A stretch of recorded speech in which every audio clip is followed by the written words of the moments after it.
Então, vamos continuar, né, nosso tema da oração do Pai Nosso, fazer só uma breve revisão, bem breve mesmo, né, do que a gente viu no encontro passado, né, 15 dias atrás.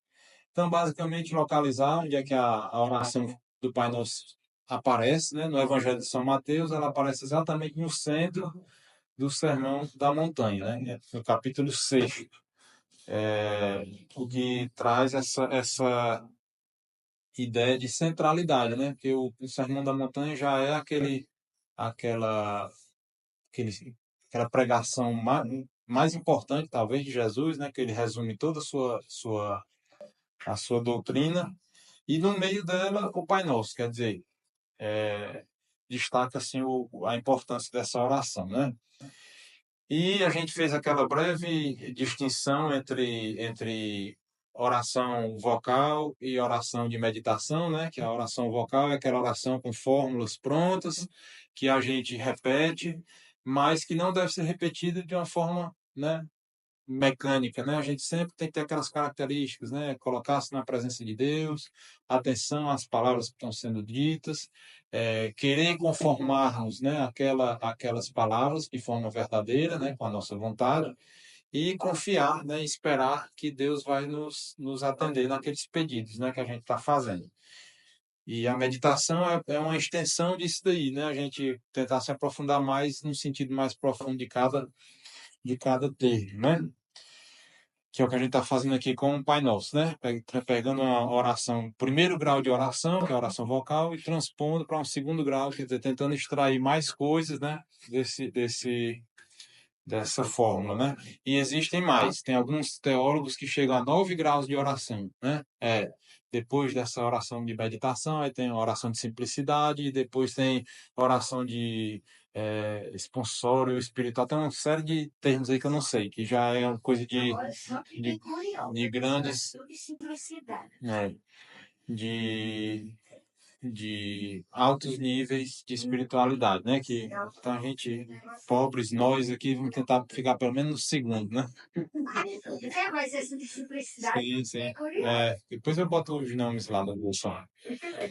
Então, bom, fazendo só uma breve contextualização mesmo nas Sagradas Escrituras, né, sobre o que se fala da oração, né, que essas características que a gente expôs aqui, né, não é coisa da nossa cabeça, nem, né, tá lá nas Sagradas Escrituras e na interpretação dos grandes santos e teólogos, né, da igreja. Primeiro ponto, né, ainda no Sermão da Montanha, em Mateus, no capítulo 7, pouco depois, né, do Pai Nosso, aquela parte tão conhecida, né, que Jesus nos diz, né, quando a gente tiver querendo falar com Deus, né? De pedir e vos será dado, buscar e achareis, batei e vos será aberto, pois todo aquele que pede recebe, o que busca acha, e ao que bate se lhe abrirá. Uma observação interessante sobre esse trecho é que, assim, esses verbos, para quem lembra, são verbos transitivos diretos. Quer dizer, eles pedem buscar o quê, né? Quando a gente tinha buscar, né? Aí você buscar o quê, né? Pedir o quê, né? E bater vai ser aberto, certo? Jesus não diz o que é que deve ser pedido aqui, né? Então, assim, Jesus, como a gente sempre fala, é um professor, né? Um pedagogo que vai ensinando a nossa sequência de caminhada espiritual para se aproximar, né? Para nos aproximarmos dele, né? Então ele não chega e dá o ensinamento completo de uma vez. Ele vai dando os passos, né? O passo a passo. Então a primeira coisa é você se dispor a orar, né? É o que nós fazemos primordialmente na missa dominical, no mínimo, né?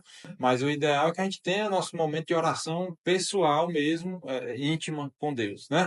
Então Jesus está nos orientando aqui inicialmente, ó, tire um tempinho para orar. Tire um tempo certo aí para rezar. Pedir, buscar e acharei. O quê? Depois eu digo. Se dispõe a pedir, que depois nós vamos conversar mais.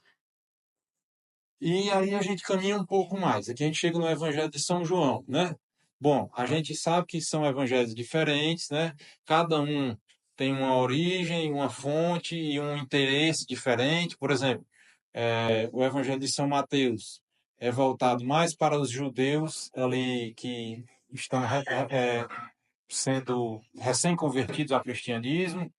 O Evangelho de São Marcos, basicamente, é a pregação de São Pedro em Roma, né? Porque São Marcos era o intérprete de São Pedro em Roma, quando São Pedro viajou do Oriente Médio para Roma. Ele era um simples pescador que não sabia falar nem latim nem grego, que eram as línguas faladas em Roma. Mas ele precisava pregar. Apesar de terem recebido os dons do Espírito Santo, dom de línguas, em Pentecostes, né? A gente lembra aquele episódio que logo depois da infusão do Espírito Santo sobre os apóstolos, eles começam a falar em várias línguas e todos aqueles estrangeiros que estavam ali entendem o que eles estão falando. Mas isso aí são momentos extraordinários, né? Não são, não, Pedro não saía falando em todas as línguas a todo momento, né? Ele era um homem comum e em certos momentos tinha os seus momentos de milagres e tudo mais. Mas, ordinariamente, ele falava para as pessoas comuns no dia a dia, lá em Roma, né, nas comunidades cristãs nascentes, e ele falava em aramaico, né, em hebraico, a língua que ele falava lá. E o João Marcos era um cara mais novo, que era de formação grega. João Marcos são dois nomes que se existia isso na época, né? João é um nome de origem judaica e Marcos, é um nome de origem grega. Então era muito comum isso, as pessoas terem dois nomes, essas pessoas que viajavam, né? Que transitavam nas diversas cidades do Império Romano na época. E Marcos traduzia o que Pedro dizia para aquele povo, né? Então, e o Evangelho de São Marcos basicamente é isso, né? Tem alguns traços lá no Evangelho de São Marcos, como as reações de São Pedro, as emoções que só quem viu aquilo ali pessoalmente, né? Ou então as reações de Jesus, né? Jesus ficou triste com aquela parte lá do jovem rico. Jesus olhou para ele e se entristeceu. Só quem sabe daquilo ali é quem estava pertinho e viu, né? Com testemunho ocular. O Evangelho de São Lucas é uma questão mais a questão mais da função sacerdotal de Jesus, aquela subida, né, de Jesus até Jerusalém. E o Evangelho de São João foi escrito muito depois, né? A princípio, os três primeiros evangelhos, eles foram escritos ali pela década de 60, 70, logo, tipo, 20 ou 30 anos depois da morte e ressurreição de Cristo. E o Evangelho de São João foi escrito já perto do ano 100, por uma série de motivos que os estudiosos conseguem retirar, do estilo de escrita e tudo mais. E, ao que parece, o Evangelho de São João já era alguma resposta a algumas heresias que já surgiam, né? Algumas interpretações equivocadas da vida de Jesus. É tanto que o Evangelho de São João, inúmeras, incontáveis vezes, ele reforça a ideia de que Jesus é um só com o Pai, né? Jesus é igual a Deus. Tem vários momentos durante o Evangelho de São João, vários que ele reforça essa história. Então, ao que parece, já surgiam algumas ideias equivocadas que Jesus seria, de repente, seria só uma criatura superior aos outros homens, ou seria um homem usado de empréstimo pelo Espírito Santo. Ele era um homem comum que, em um belo momento, foi arrebatado pelo Espírito Santo e, a partir dali, ele tinha virado um grande profeta. Enfim, iam surgindo várias heresias.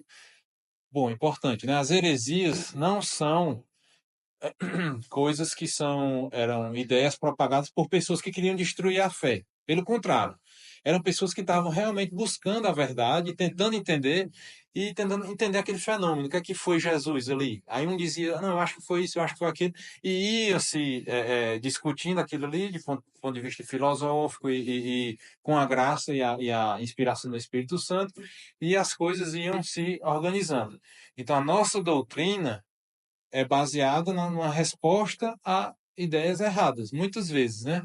Então, acho que a definição do dogma da Santíssima Trindade, por exemplo, que não tem lá, em nenhum evangelho, não tem dizendo lá, Deus é Pai, Filho e Espírito Santo, é três pessoas, um Deus em três pessoas, não tem dizendo isso. Isso aí foi depreendido depois de séculos, tá? Lá pelo ano 300 e tanto, se eu não me engano. Tudo isso para dizer que o Evangelho de São João tem esse outro enfoque, mais espiritual, mais elevado, mais teológico, né? Então nós acabamos de ver que o Evangelho de São Mateus, lá no Sermão da Montanha, Jesus pediu para a gente rezar, né? Ó, disponham-se a rezar. Primeiro passo. Lá em São João, já no capítulo 14, aí ele já diz alguma informação a mais. Se pedirdes algo em meu nome, eu farei.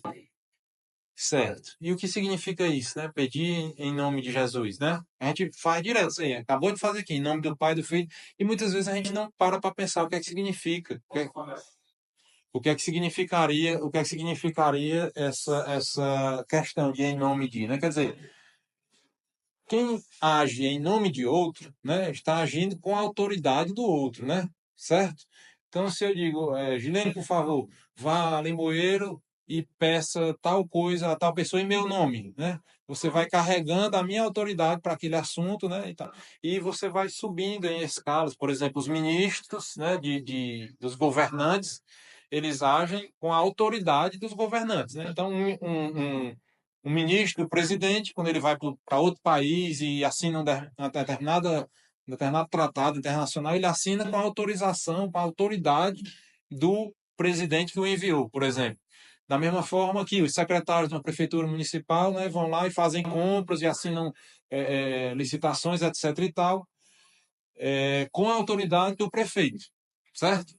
E a gente, quando pede em nome do Pai, em nome de Jesus, a gente pede com a sua autorização. Ele disse, ó, pode usar o meu nome para pedir ao Pai que lhe dê o que vocês estão pedindo, a princípio, né? Só que o nome de Jesus carrega algo a mais, né? Se a gente for pensar, né? Meditar é sempre a repetição é muito boa para a gente fixar. Meditar é partir daqui para trás, certo? Então Jesus, né? Se pedir em meu nome, eu farei. E o que é em meu nome? É segundo a autoridade de Jesus, segundo a vontade de Jesus, segundo o interesse de Jesus, né? Se ele está dizendo que vai fazer, porque ele tem interesse em que a gente faça o que ele quer nos dar. Mas o nome de Jesus por si só significa algo, né? Como a gente vê várias vezes nas Sagradas Escrituras, o nome significa muito da missão daquela pessoa, né? Por exemplo, Abraão era Abrão, né? Abraão ele foi mudado o nome por Deus para dizer que ele seria pai de várias nações. Esse AB no hebraico quer dizer pai, né? Abba, pai, né? Abba é tipo papai, né? Quando Jesus fala lá, Abba, pai, né? Abraão é pai de uma multidão, certo? Sara era Sara e virou Sarai, é mãe, é princesa, sei de quê. E assim sucessivamente. Pedro, né? O nome dele era Simão e foi mudado para Pedro. Pedra, rocha, fundação, alicerce da igreja. E Jesus está lá, em algum lugar, se não me engano, no Evangelho de São João, Jesus significa Deus salva, né? Yeshua, né? Deus salva. Então, se eu estou pedindo em nome de Jesus, eu estou pedindo em nome, na autoridade daquele que é Deus e que quer me salvar, certo?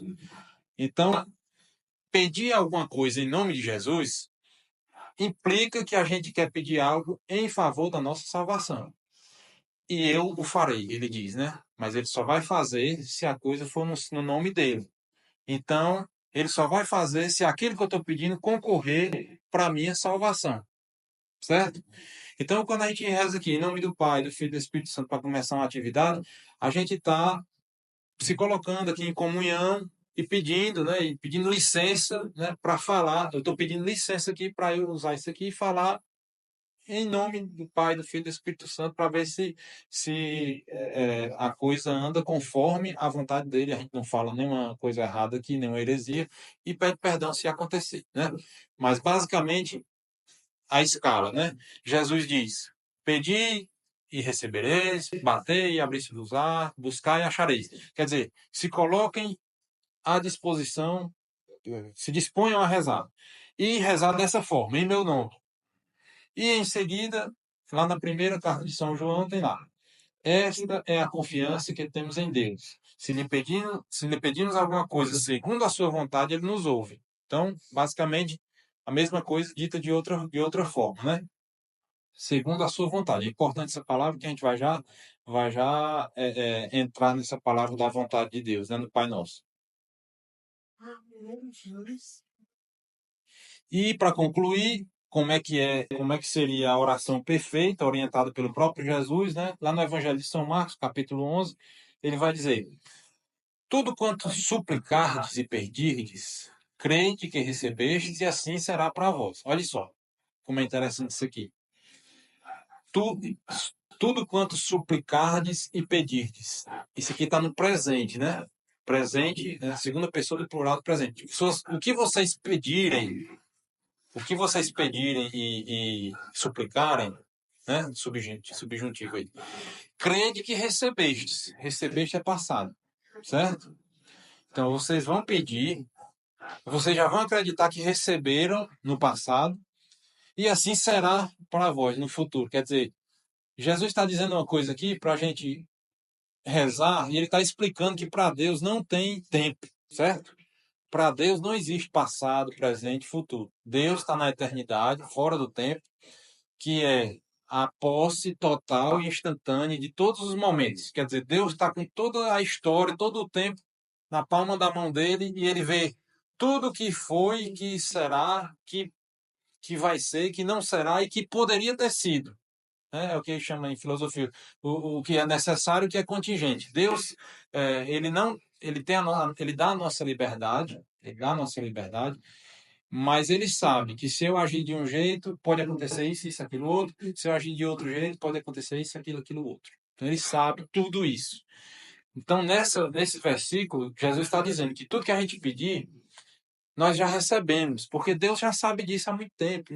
Na verdade, o tempo não se aplica, né? Ele já sabe o que a gente pedir, já sabe o que a gente precisa, e vai acontecer no tempo para nós, no futuro, para nós. Mas para Deus já está resolvido, certo? Então, pequenos detalhes, em um versículo desse traz tanta coisa, né? Sobre essa questão da eternidade divina. E agora, passando novamente, né, fazendo essa pequena revisão e essa pequena nova introdução de outra forma sobre a nossa vida de oração, que eu acho que é sempre importante, né, já que o nosso foco aqui é uma oração, a principal, o Pai Nosso, nós vimos no último encontro, né, esse primeiro trecho, né, Pai Nosso, né, meditamos sobre isso, que é o Pai, porque o nosso, que estás nos céus, santificado seja o vosso nome e venha a nós o vosso reino. E na sequência vem o terceiro pedido, né? Seja feita a vossa vontade, né? Em latim está a tua vontade, né? A vossa é porque em português tem essa distinção de nobreza, né? Quando a gente vai falar com alguém que é muito superior a nós, em português fica mais agradável, mais digno, mais adequado que a gente fale, né? Na segunda pessoa do plural. Isso aí surgiu também, geralmente se atribui ao Império Romano, que teve épocas que tinham vários imperadores. No final lá ainda o cristianismo ainda não estava liberado, não tinha perseguições. A última perseguição foi do imperador chamado Diocleciano. E ele dividiu o Império Romano em 4 governadores. 2 Césares, 2 Augustos. Certo? E esses 4 imperadores tinham mais ou menos mesmo poder, e tudo que era escrito, os ofícios e tal, etc., era escrito dessa forma. A nossa vontade, quer dizer, nós 4 imperadores estamos determinando tal coisa.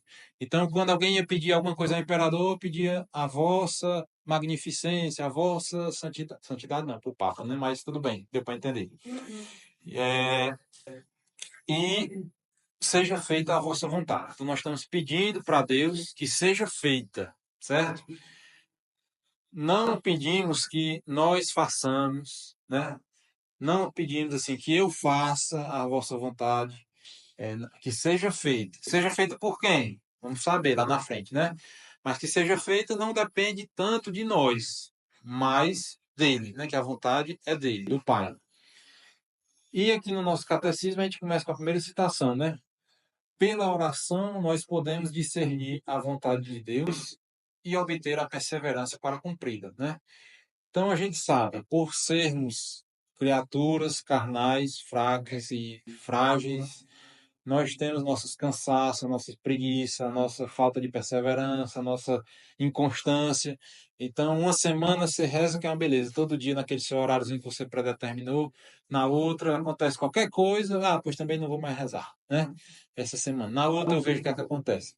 Só que, assim, a oração, como várias outras coisas, é um hábito. E o hábito a gente adquire pela repetição, pela perseverança. Então, quanto mais a gente faz uma determinada coisa, melhor nós a fazemos, com mais facilidade e maior prazer. Sempre que a gente vai começar a aprender qualquer coisa, no começo é muito difícil, é muito custoso. Você vai aprender sei lá, vou aprender inglês, ou vou aprender a fazer determinado ofício, vou aprender a digitar no computador. No começo é uma dificuldade, é um sofrimento, né? E depois que a gente começa a aprender, de tanto praticar, aquilo vai ficando mais fácil e prazeroso, né? Você começa a ficar satisfeito em fazer aquilo. E a oração, da mesma forma. Então, a oração não é uma coisa que a gente deve fazer só quando a gente estiver aperreado, quando estiver precisando e tal. Existem os vários tipos de oração. Existem as orações de súplica, né, de pedido, mas existe a oração de agradecimento. Então, tá bom, vamos rezar para agradecer. Tá ruim, vamos rezar para pedir, né? Tá bom para mim, tá ruim para o outro, vamos fazer uma oração de intercessão, né? Pelo outro. Pai Nosso é uma oração de intercessão por antonomasia, né? Isso quer dizer, é, a gente está rezando em coletivo, né? Pai Nosso, né? Diferente do creio, como a gente comentou no outro, né? No outro encontro. O creio é uma oração individual. Eu creio em Deus Pai Todo-Poderoso. E o Pai Nosso é coletivo. Nós, mesmo que a gente esteja rezando sozinho, nós estamos rezando em comunhão. E com isso, nós nos fortalecemos no hábito de oração, né? Em repetir, repetir. São José Maria diz, né? Se você diz assim, você não sabe rezar, não sabe nenhuma fórmula dessa, não sabe o Pai Nosso, não sabe uma Ave Maria. Aí São José Maria Escrivá dizia, se coloque na presença de Deus e diga assim, Pai, eu não sei rezar. Pronto, você já começou a rezar. Naquele momento, o Espírito Santo vai te mostrar o que é que você está precisando, o que é que você, e você basta você se colocar nessa posição, né? E como a gente falava agora, Deus tem a sua vontade, mas ele nos dá o livre-arbítrio. A sua vontade é que nós, né, nós demos glória a Deus e nos salvemos e nos santifiquemos para participar dessa felicidade eterna, né? Mas ele nos dá o livre-arbítrio para fazer ou não fazer. Para fazer mais bem feito ou para fazer de qualquer jeito, né? Nas coxas, né?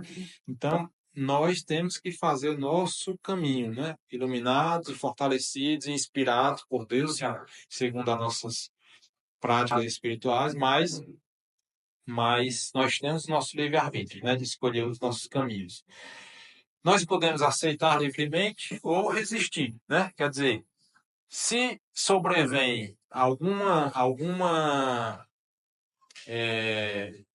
contrariedade na nossa vida, né? Perdi meu emprego, tô doente, ou parente meu morreu. Bom, isso é uma contrariedade que acontece, que foge da nossa capacidade de resolver. Então a gente tem essas duas opções. Ou a gente aceita e tenta colher os frutos espirituais disso aí, né? Ou a gente resiste, se revolta e vai seguir o caminho, né? O caminho que não vai levar para o nosso sucesso, a nossa salvação, né? E assim, por mais que a gente não saiba, né? Aquilo que aconteceu é para a nossa salvação, porque a gente acabou de ver alguns versículos aí, né? Reforçando que Deus quer a nossa salvação. E se vem uma doença para nós, ou para um ente querido, ou um infortúnio financeiro, qualquer que seja, aquilo ali a gente tem que meditar e rezar e pedir a Deus que nos mostre o que é que aquilo ali significa. A gente sabe, né? No futuro, com o passar do tempo, a gente vai saber, ó, aquilo ali foi bom porque eu amadureci nesse sentido, eu era muito egoísta e quando eu perdi aquele emprego eu tive que ficar mais humilde e vi que pessoas me ajudaram e com a oração eu vi que a palavra de Deus tinha resposta para mim, etc, etc.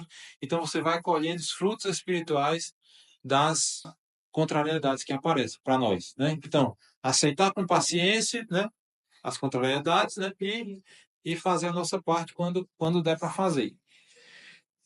Ao pedir, fortalecemos e conformamos a nossa própria vontade à dele, que ela seja feita em nós. Como eu disse, não é que a gente não está pedindo para a gente fazer, né? A gente está pedindo para que Deus, Pai nosso, que estás nos céus, que tem um nome santificado por todos os homens e todos os anjos, que a sua vontade seja feita em mim. Por toda essa influência, vamos dizer assim, né? Com a minha colaboração, é claro, mas acreditando e contando com todas essas outras participações, né? Vamos dizer assim. E a nossa natureza quer dizer que, assim, nos ensina, nos inclina a dizer que seja feita a minha vontade, né? Normalmente a gente pede assim, né? Mas é bom sempre botar uma vírgula, né? Jesus, né, lá na agonia do Horto das Oliveiras, a sua natureza humana que estava com medo da morte, que estava com repulsa, que estava sentindo todo aquele peso de todos os pecados que já tinham acontecido, que iam acontecer até o fim dos tempos, com essa extrema opressão, Jesus pediu, né? Pai, se queres, afasta de mim esse cálice. Aí, vírgula. Aí é que está a vírgula, que a gente às vezes não quer botar, né? Mas que não seja feita a minha, mas a tua vontade.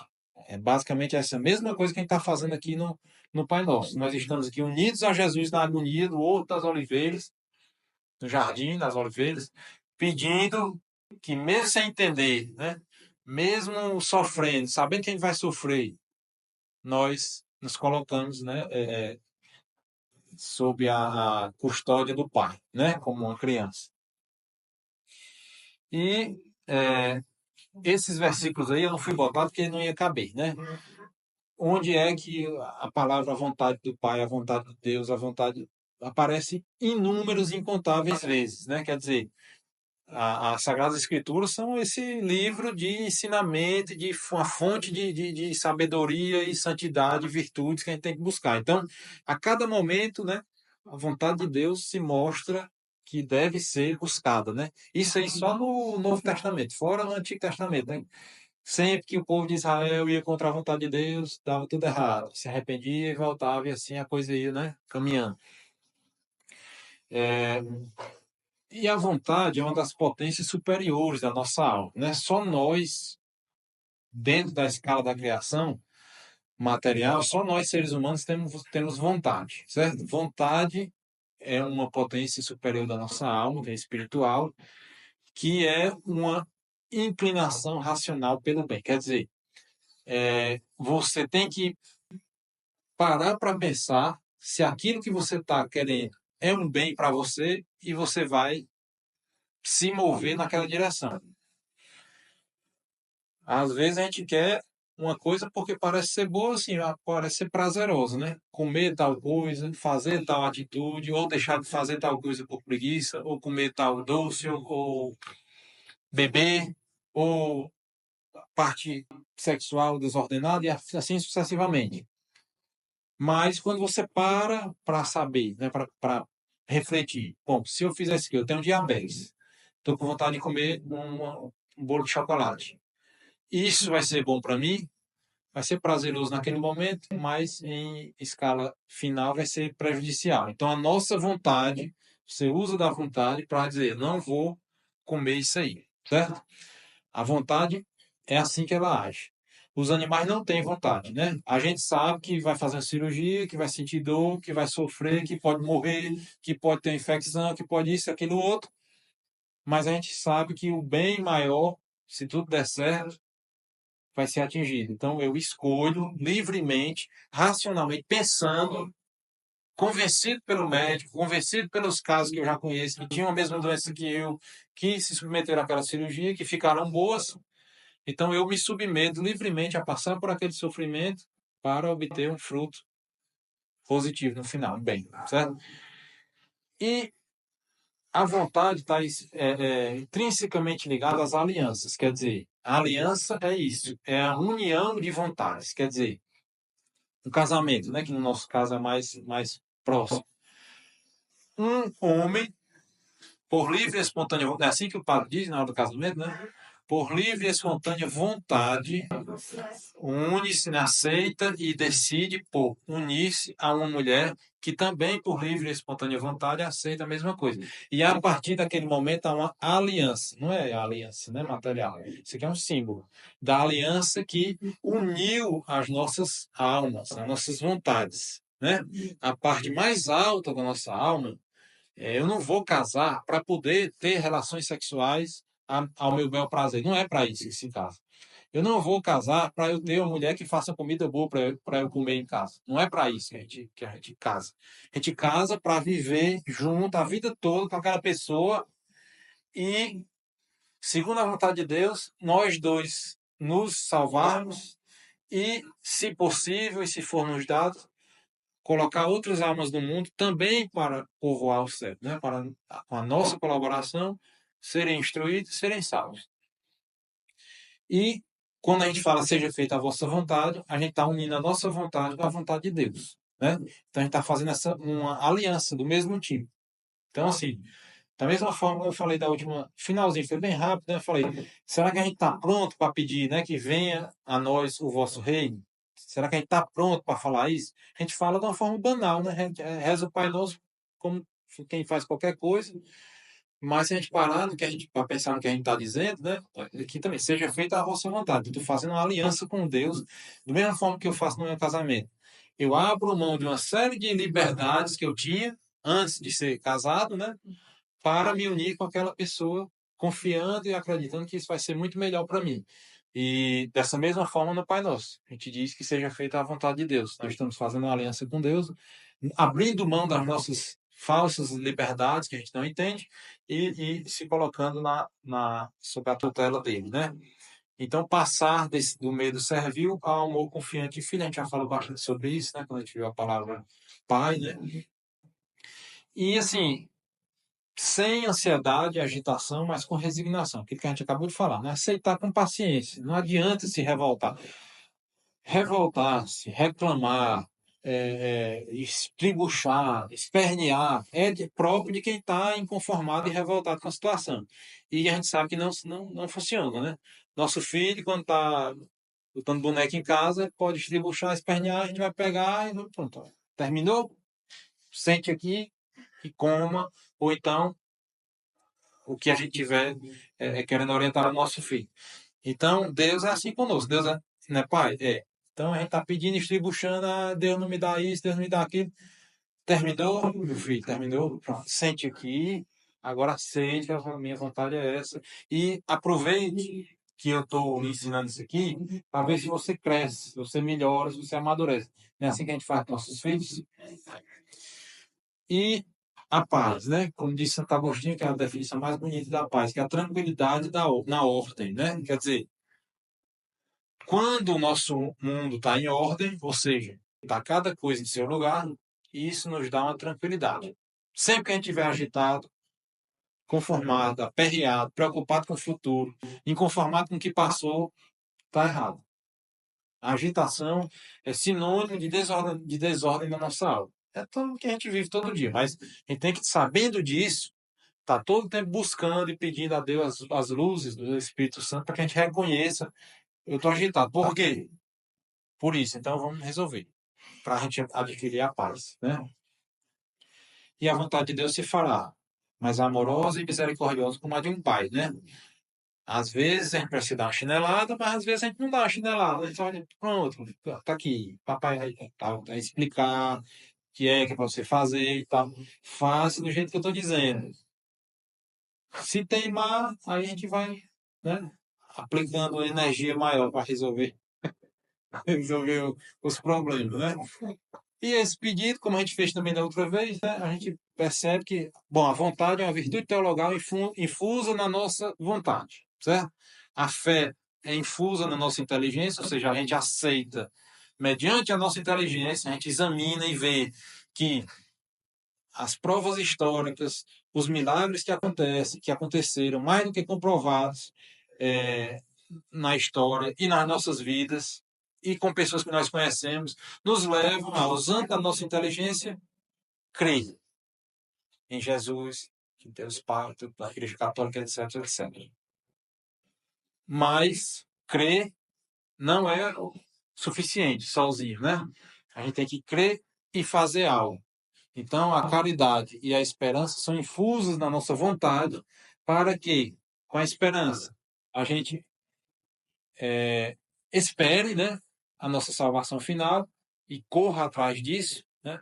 através dos atos de caridade, quer dizer, de íntima união com Deus, na Eucaristia, na confissão, nos sacramentos, nas relações com o nosso irmão, mediante a sobrenaturalização dos nossos atos, né? E não fazer algo pelo irmão simplesmente por interesse ou para se livrar, né? Não, você faz para quê? Ajudando aquela pessoa, né? Se fizestes isso a um pequenino, é a mim que fizeste. Foi assim que Jesus disse, né? Então, cada vez que você vai fazer alguma coisa para o outro, né? Com um fim sobrenatural, quer dizer, meu Deus, eu vou atender esse paciente aqui, aceite esse aqui, esse paciente eu já conheço, é muito chato, ele me perturba, não quer sair do consultório, conversa coisa que não tem nada a ver, mas aceite esse meu sacrifício aqui com a graça de que eu possa beneficiar essa pessoa no final de tudo e que isso também me dê frutos espirituais. Isso é para tudo a gente pode fazer. Uma louça você vai lavar, a uma cirurgia que eu vou fazer, por exemplo, né? E Deus está atento. Tudo concorre para o bem daqueles que amam a Deus. Está lá em São Paulo, não sei aonde. Então, quando a gente está na graça de Deus, quando a gente ama a Deus, a gente está em estado de graça, tudo o que acontece a nós, né, concorre para a nossa salvação, para o nosso bem. E mais uma vez, São Cipriano, que tem esse comentário extenso ao Pai Nosso, e tratando da vontade de Deus, ele diz, né? Eis a vontade de Deus, que Cristo obedeceu e ensinou. Humildade na fala, firmeza na fé, modéstia nas palavras, justiça nas atitudes, misericórdia. Ó, veja que são oposições, certo? Justiça e misericórdia, né? São não oposições, mas perfeições. Justiça é uma coisa, misericórdia é algo superior, né? Justiça dá a cada um o que é merecido, né? Para nós, muitas vezes, o que a gente merece, né? A gente não quer, né? A gente quer a misericórdia de Deus. Então, justiça nas atitudes e misericórdia nas obras. Disciplina no que se refere à moral. Incapacidade de fazer o mal, assumindo, porém, o mal quando ocorrer. Pronto. Não fazer o mal consciente e voluntariamente.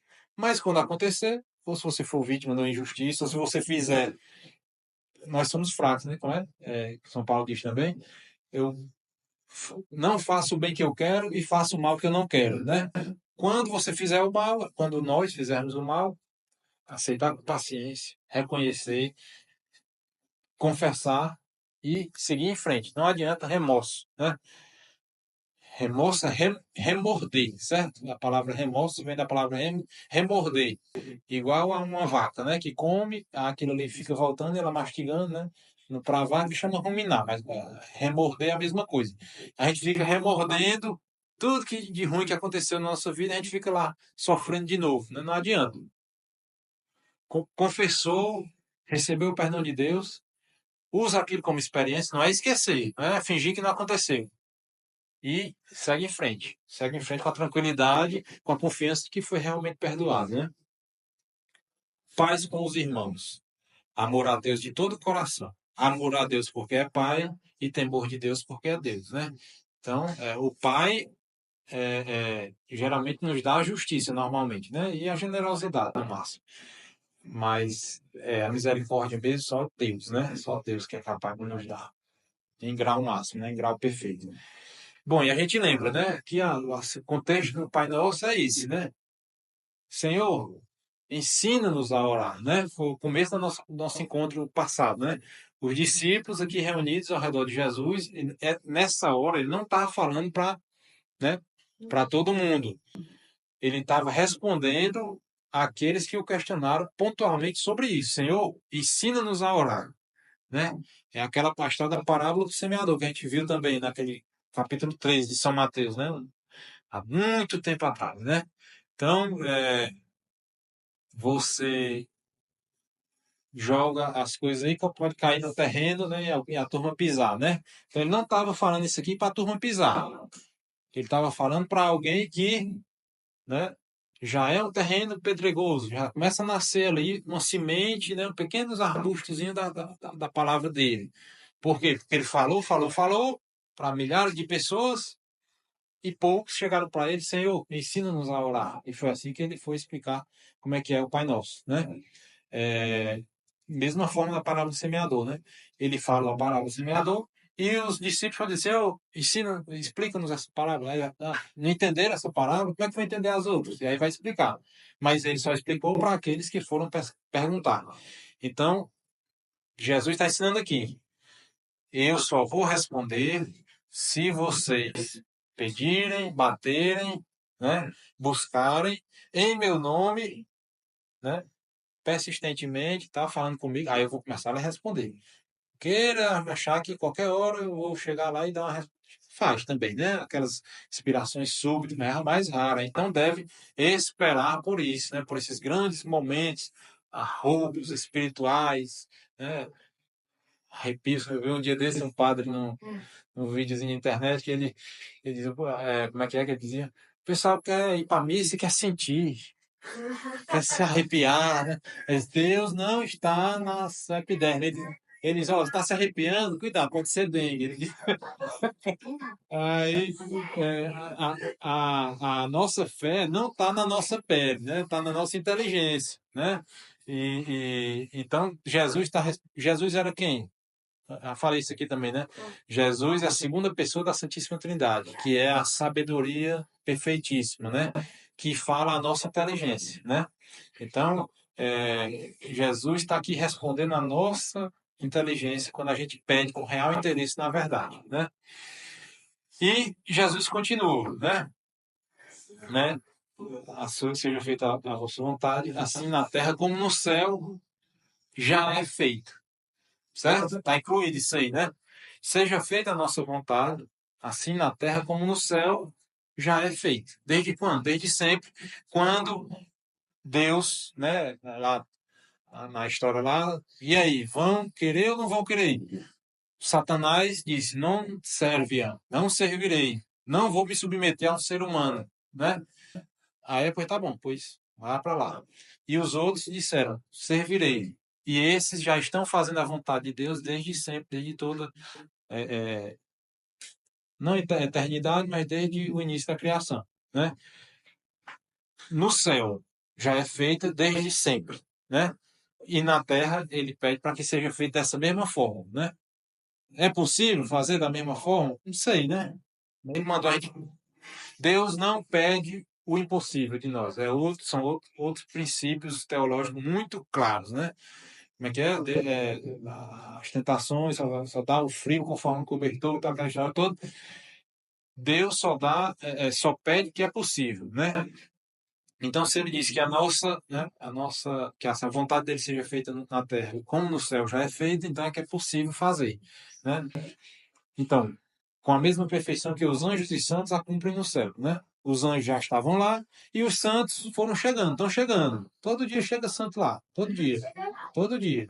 Exato.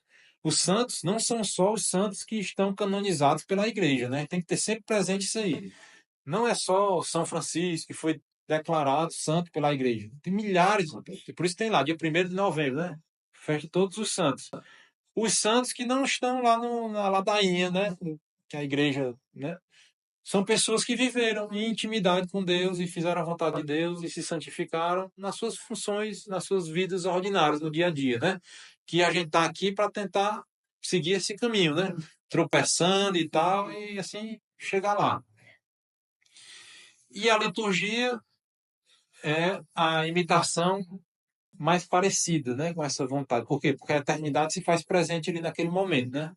Quer dizer, na hora da consagração ali, o único e verdadeiro sacrifício de Jesus é atualizar. Quer dizer, não é que acontece de novo, né? Ele se presentifica ali para nós novamente, né? Então, a liturgia como imitação divinamente inspirada na adoração celestial. Tudo que é feito ali na missa, né, está nas Sagradas Escrituras, ou foi orientado diretamente por Deus, pelo Espírito Santo, por Jesus. Cada dia que passa, a gente vai pesquisando, a gente descobre que determinado trechozinho que é falado numa determinada parte da missa é o salmo fulano de tal, que eu nunca tinha atentado para isso. Essa outra parte, não. Santo, Santo, Santo, Senhor Deus do Universo. Está lá em Isaías. Certo? Aí tá Apocalipse, eu não sei, aquilo aí é 4, versículo 8. Santo, Santo, Santo, Senhor Deus do Universo, O céu e a terra proclamam a vossa glória. Quer dizer, isso aqui que a gente está tentando, né? Seja feita a vossa vontade, assim na terra como no céu. O céu e a terra proclamam a vossa glória. O céu já proclama a glória de Deus, por quê? Porque já estão lá na felicidade eterna. E a terra como? Mostrando a grandeza e a perfeição de Deus através da criação. Que através da criação a gente pode buscar o sentido mais profundo do que Deus quis nos dizer com a criação, né? Como eu já comentei em algum outro momento, né? Hoje a gente é levado a pensar que a criação está aí só para a gente usar, né? Ah, os animais estão aí para a gente comer, a água está aí para a gente tomar banho, tá, etc. Se fosse só para isso, Deus tinha feito só um animal para comer, pronto, só tem galinha, não precisa de porco, cabrito, carneiro, né? É, e assim, as coisas que estão criadas têm significados. Os animais têm significados. Os céus, os astros e tudo isso aí tem significado. Por quê? Porque foi Deus que criou segundo uma ordem que ele quis nos mostrar através dessa criação, né? Aquilo que a gente comentou, né? O céu, a estabilidade e aqui na terra a corrupção do que tudo tende a se destruir e assim sucessivamente. E Cristo, ao se encarnar, que quebrou as barreiras entre os homens e os anjos, né? Como a gente também já comentou, o pontífice, né? Fez a ponte entre os homens e os anjos. Então, nós temos esse canal aberto. Para que esse canal aberto? Enquanto a gente está vivo, a gente quer esse canal aberto para a gente perguntar. Ei, como é que é em cima? O que é para eu fazer aqui embaixo? Certo? Jesus está todo tempo nos dizendo, está para o caminho, a verdade e a vida, né? O caminho está aberto para que a verdade seja mostrada, para que a gente chegue à vida eterna, né? Então ele quebrou essas barreiras. Então vamos perguntar para ele como é que é. A missa, né? Assim, como para nós católicos é básico isso aí, né? A missa é o ápice, né? A Eucaristia é o ápice da nossa vida. Do ponto de vista espiritual, né? Então, dali que a gente se abastece de caridade, de fé, para poder viver a nossa vida em comunhão, né? Com Deus quer que nós vivamos, né? Então, a missa parece ser a expressão que acontece aqui na nossa terra mais parecida com a vontade de Deus que é feita já no céu, né?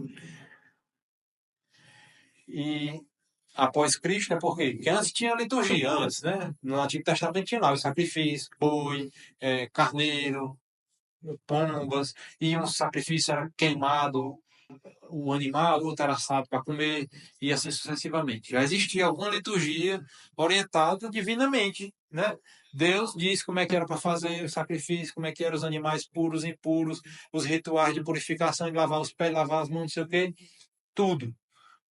Mas depois de Cristo, a liturgia celeste e a terrena é a vontade de Deus. Porque ele diz lá também várias vezes: meu alimento é cumprir a vontade do Pai.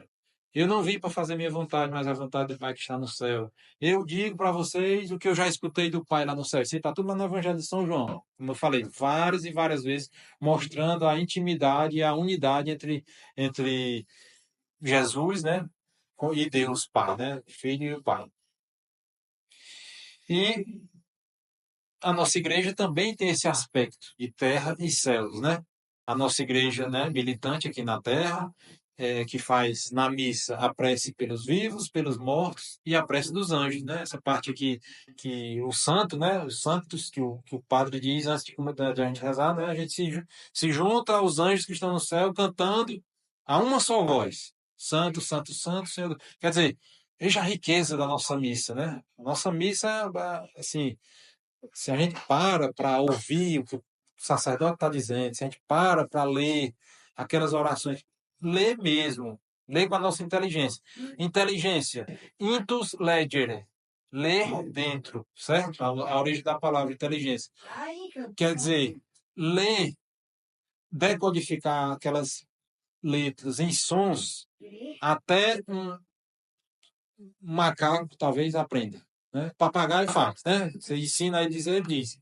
Mas ler dentro, quer dizer, olhar o que está, quais são as realidades que estão significadas ali naquelas palavras, escritas ou faladas pelo sacerdote, ou por nós mesmos, na prece dos fiéis, ou nas respostas que a gente dá, né? O Espírito nos une num só corpo. né? Comunhão dos santos. São aquelas respostas são muito bonitas e muito profundas. E não foram feitas de qualquer jeito, qualquer um, vamos botar. Eu acho que é mais bonita essa resposta assim. Não, isso aí vem de 2 milênios de desenvolvimento, né? De observação, dos frutos espirituais que decorrem dessas palavras, que são ditas e proferidas, né? Outra analogia que a gente pode fazer entre céu e terra é essa, né? Entre o corpo e o espírito, né? Sempre houve isso. Na mitologia, veja só, é, a mitologia grega, que não tem nada a ver com a revelação judaica, eles têm uma origem do mundo deles lá. E muitas coisas coincidem com a nossa, do ponto de vista simbólico, né? Para os gregos, existia o caos antes. Para nós era assim, no princípio era o velho, né? Ou então, no princípio, Deus criou o céu e a terra. Para os gregos, é assim, no princípio existia o caos. Quer dizer, o caos que é tudo desmantelado, tudo desordenado. E depois foi separado o céu e a terra. Uranos, que é Urano, essa palavra Urano quer dizer céu em grego. E Gaia é terra. Então houve essa separação. Só que era uma separação em íntima união. Na Grécia, eles interpretavam essas realidades como com antropomorfismo, que a gente chama, que é o quê? Como se fossem seres humanos. O céu era o ser humano masculino e a terra era o ser humano feminino. E o céu fecundava a terra. Isso é símbolo, né? A chuva não fecunda a terra. O céu está lá, separado da terra, mas o céu fecunda a terra através das águas. E da terra surge a vida. Da mulher surge a vida. Quando um homem fecunda a mulher. Tudo isso, né, são visões simbólicas que estão aí. Como eu acabei de falar, a realidade, o céu e a terra proclamam a glória de Deus, dessa forma, né? E aí, em belo momento, um Deus lá, chamado Cronos, castra o seu pai, terra, o seu pai céu, né, que era Urano. Por quê? Porque Urano não se separava da terra. E veio Cronos, que era outro Deus, Cronos é tempo, né? Que separou o céu da terra. Então foi aí que surgiu o tempo. Antes não tinha tempo, existe só a eternidade. Quer dizer, isso aí é o que o ser humano consegue entender da realidade sem a revelação divina. Os gregos entenderam que existiam realidades espirituais e materiais. Os persas, os índios aqui cultuavam o sol, não sei quem, né? Os astecas e assim sucessivamente. Isso mostra que o ser humano tem essa dimensão espiritual, porque a gente só busca o que a gente conhece. Então, se os seres humanos, em todos os tempos, em todas as sociedades, em todas as partes do mundo, sempre cultuaram a Deus, independente do Deus que cultuavam, né? Cultuavam uma divindade, oferecendo sacrifício. O que é o sacrifício? É você abrir mão de algo que lhe é caro em agradecimento a alguma entidade que você acredita que foi quem lhe deu aquilo ali. Então, se eu recebi 100, eu vou pegar 10 aqui e vou devolver para ele. Como? Em holocausto. O que é holocausto? Kaustos é queimar em grego. Holo é todo.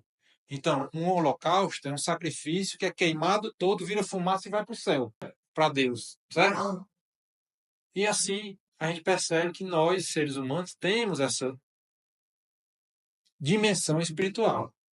E para nós, a gente acredita que Deus veio, habitou entre nós e nos disse, ó, esse pessoal aí está tudo perdido aí, os gregos pensando isso, aqueles astecas arrancando coração de gente para aquilo outro, tudo perdido. Ó, tá aqui, é assim, assim, assim, reza o Pai Nosso e faça essas outras coisas e vai, certo? Para nós temos um passo a mais, que é um passo da revelação.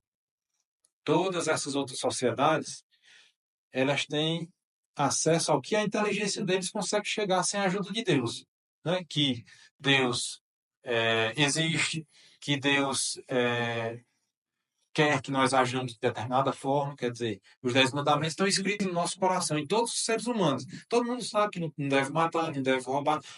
Fazem, mas todo mundo sabe que não é certo ser injusto, tirar algo de uma pessoa injustamente, matar um inocente, etc. E para nós, judeus, né, descendentes dos judeus, já tinha a revelação, e mais ainda, os cristãos, né, Deus veio e disse o final da história. Só, façam isso, façam isso, façam isso, e tá aqui o Apocalipse vai ser assim se vocês fizerem isso aqui. O que né, essas outras sociedades não têm. Então, por que que a gente tenta converter o povo? Para eles, a gente tem uma coisa boa, a gente não quer dar para os outros, né? A gente aprende uma coisa boa. Então, Deus manda, Jesus, e de pregar a toda criatura assim, assim, assim, assim. Para quê? Para que as outras pessoas que não tiveram acesso a essa revelação possam participar também da nossa felicidade, né? E assim, existem todos esses aspectos, né? E a gente pede aqui, né, que seja feita a vossa vontade, né, quer dizer, o auxílio de Deus para a concórdia entre espírito e corpo, né? Porque existe essa guerra, desde o pecado original, o corpo se revoltou contra o espírito, né? E assim a gente já comentou algumas vezes. E também essa dinâmica, né, de que a vontade de Deus seja feita para a nossa salvação e também para a dos outros, que eu acabei de falar, né?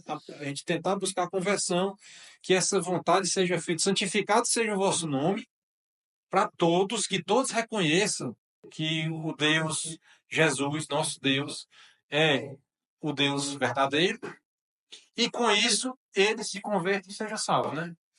Primeiro versículo lá do Evangelho de São Marcos, primeiro, né? Acreditar no Evangelho, como é que é? O Evangelho, a, a, a boa nova, converter-vos e fazer penitência, né? Crede no Evangelho, converter-vos e fazer penitência. Pronto.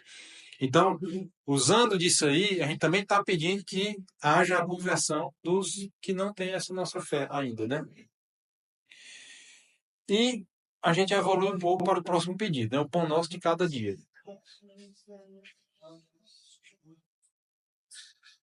O pão, né, alimento universal, todas as culturas, né?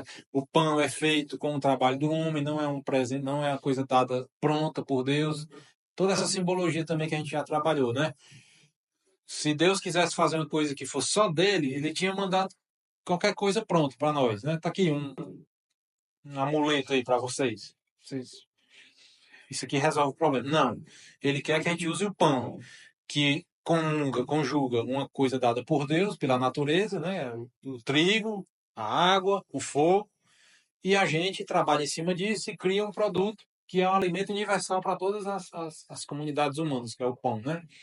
É, então isso mostra que Deus quer a nossa participação, Ele não quer simplesmente exigir, né, ou obrigar a gente, Ele dá a nossa liberdade. E sempre retomando essa sequência lógica do Pai Nosso, né? Primeiro a gente invocou o nome de Deus, depois pediu que o reino dele viesse, pediu que a sua vontade fosse feita, e agora sim, depois de a gente reconhecer tudo isso aí, a gente começa a descer, né? Agora sim, Pai Nosso, Senhor que está aí no céu, seja feita a vossa vontade, Senhor. Agora, me dê meu pão, que eu preciso todo dia. Certo? Essa é a dinâmica, né? Primeiro a gente reconhece a dignidade de Deus e inspira a benevolência dele, nos colocando à sua disposição para depois pedir efetivamente, né? Então, pedimos pão como crianças, já que a gente já está na situação de filho. Antes do Pai Nosso, antes de Jesus, não tinha revelação de Deus Pai, né? Então a gente era distante de Deus, né? Jesus veio nos aproximar, nos tornou filho. Para aqueles que acolheram a sua palavra, deu-lhes o poder de se transformar em filho de Deus. Também está lá em São João, no prólogo. E nós pedimos o pão nosso, ou seja, coletivo. A gente não pede só o meu pão. Pai nosso que está no céu, o meu pão de cada dia me dê. Não é assim, né? O pão nosso de cada dia nos dai hoje, né? Não é assim. Vou rezar hoje, certo? Deus, beleza? Só hoje. O pão desse ano todinho me dê. Não é isso, né? Não é isso. Ele orienta nós pedirmos o pão diário, todos os dias. Vamos avançar nisso aqui. Então, nós estamos nesse ambiente familiar, né? Pai, filho, família, né? Mesmo quando rezamos em privado. E há registros da Eucaristia desde os primeiros cristãos, a Eucaristia diária, né? Quer dizer, todos os dias se fazia a fração do pão, né? Que era como era chamada a missa no início das comunidades cristãs, né? Quer dizer, bom, a gente vai meditar, vai para trás. Quem é que pode receber a Eucaristia? quem está em estado de graça. Quem é que está em estado de graça? Quem não está em pecado mortal. Então, qual é o efeito da Eucaristia quando a gente recebe? Todo sacramento tem uma graça geral, que é aumentar a nossa graça santificante, né? Aquela história da gente crescer espiritualmente, e a graça específica. Qual é a graça específica da Eucaristia? Aumentar a caridade em nós, né? Então, assim, a gente vai cada vez mais se sentindo próximo, íntimo e querendo mais viver na comunhão com Deus. E isso nos fortalece contra o pecado grave. Porque eu quero vir para a missa todo domingo eu quero comungar. Então, isso pensando só do ponto de vista material, sem levar em conta a parte espiritual, né? Que não deve ser deixada de lado. Pelo contrário, é para ser o primeiro ponto a ser analisado. Mas eu faço sempre esse rebaixamento para a gente entender que, da forma mais rasteira que a gente para pensar, a coisa ainda é extremamente necessária e proveitosa para nós, né? Então, quem comunga todo dia, presume-se que está em estado de graça. Então, está lutando e está guerreando contra os seus pecados graves. E, de preferência, cuidando também dos pecados veniais. E buscando a perfeição nos seus mais mínimos atos, né? Então, a Eucaristia semanal já é uma graça extraordinária e diária mais ainda, né? Então, e a Eucaristia nos traz, né, essa reminiscência dessas necessidades, né? Da necessidade de alimento corporal mesmo e do alimento espiritual, né? E Deus pode satisfazer a ambos, pois é onipotente, como a gente acabou de reconhecer, dizendo Deus, né, que estás no céu, né? Creio em Deus Pai Todo-Poderoso, né? O creio é assim, a gente não diz, né? Todo-Poderoso, Criador do céu e da terra. Então, Pai nosso que estás nos céus, a gente está reconhecendo que Ele é onipotente, que Ele pode resolver isso aí para nós e mandar o nosso pão de cada dia, né? Eu sempre fico indo e voltando, porque a oração não é uma sequência de palavras jogadas a qualquer forma, né? De qualquer forma. Então, nós pedimos com humildade e confiança. E pedimos o necessário para o dia, que eu acabei de falar, né? Pedir é próprio dos que necessitam, não dos que têm. Quem tem não precisa estar pedindo nada a ninguém, né? E a gente pensando lá nas bem-aventuranças, né? Tem lá. Bem-aventurados os pobres de espírito, ou pobres no espírito, né? Quem tem fome e sede de justiça será saciado. Então, assim, a nossa fé é uma coisa só, né? Jesus diz lá, né? Eu sou o caminho à verdade. A verdade é uma só. E a verdade pode ser dita de várias formas. A medicina, que é a busca da saúde, por exemplo, grosseiramente, é uma só. Tem médico que sabe mais, tem médico que sabe menos, tem povo, pessoas que entendem mais de uma determinada doença, mesmo sem ser médico, mas a verdade é uma só. A verdade do funcionamento do coração é de um jeito só, do cérebro, do sangue, de tudo isso aí. Mas, com o tempo, a gente vai aprendendo algumas coisas a mais, criando novos remédios, desenvolvendo novas cirurgias, deixando outro. Antigamente se fazia uma determinada cirurgia, hoje não, muito melhor, não se faz mais aquela, certo? Mas a verdade é uma só. A verdade do funcionamento do ser humano é uma só desde que o ser humano, desde Adão, né? Então, isso aí a gente está querendo dizer que a verdade é uma só, mas ela se apresenta de formas diferentes e em níveis diferentes para cada um de nós. Eu sei um pouquinho mais sobre medicina, Noronha sabe bem mais sobre maçonaria, que eu não sei de nada, e a verdade da maçonaria é uma só. Eu não sei quase nada e o Noronha sabe bem mais que eu. E assim sucessivamente em todas as áreas da nossa vida, né? E, assim, em oposição a essa história dos pobres, porque é que Jesus não disse bem-aventurados os miseráveis, os coitados mais desgraçados. Não, ele disse os pobres. Pobre é uma coisa, miserável é outra. O pobre, ele tem a carência, né, material, todos nós nascemos pobres. Muitos somos, em graus maiores ou menores, e a gente sabe que a pobreza a- você precisa de alguma coisa, mas alguma coisa mínima você tem. O pobre não é assim? O pobre tem uma casa para morar, não interessa se é pequena, mas tem uma casa para morar, tem o mínimo ali para comer, o mínimo para se vestir. O pobre é isso aí. O miserável é aquele mendigo, né? Aquele que não tem nada, aquele só é digno da misericórdia mesmo, né? De pena. né? E de caridade, né? De pena por um lado e caridade de outro. Então Jesus não quer que nós sejamos miseráveis, quer dizer, porque o miserável aceita tudo. O mendigo, ele está na situação que ele não tem como escolher, ele não tem como exigir nada, ele não tem como... O que você der, ele, coitado, tem que... Mas não é isso que Jesus está dizendo para a gente. Ele está dizendo que a gente deve ser pobre. Então, a gente tem o mínimo, né? Nós temos a nossa vida, o mínimo, o nosso conhecimento, a nossa vida espiritual, tudo, mas a gente precisa muito, de muito mais coisa. Esse é o pobre, né? Então, e em oposição, ele diz lá, é muito difícil, como é que é? É mais fácil o camelo passar pelo fio da agulha do que um rico entrar no reino dos céus. Ele não está condenando a riqueza, né? Mas ele está mostrando que a riqueza tende a tirar o nosso foco, né? Quando a gente tem sobrando, a gente tende a, né? Ah, tá tudo bom demais aqui. Você tende a relaxar com as outras coisas mais importantes, né?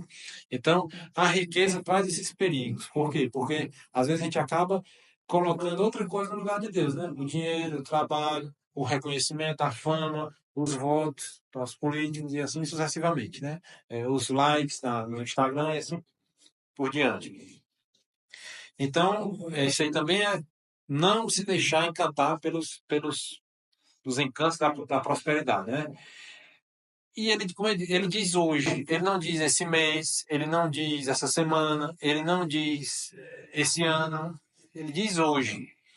Ele não diz essa hora, certo? Esse minuto. Hoje é o menor ciclo temporal que a gente consegue perceber. É o dia. A gente não percebe a passagem de um mês. A gente não percebe a passagem de um ano. A gente não percebe a passagem de uma hora. Quem sabe, 9 horas para 10 horas. Não percebe. Mas a gente percebe que o dia é um ciclo. Tem a noite, tem um dia, tem a noite, tem um dia. Tem momentos bem determinados.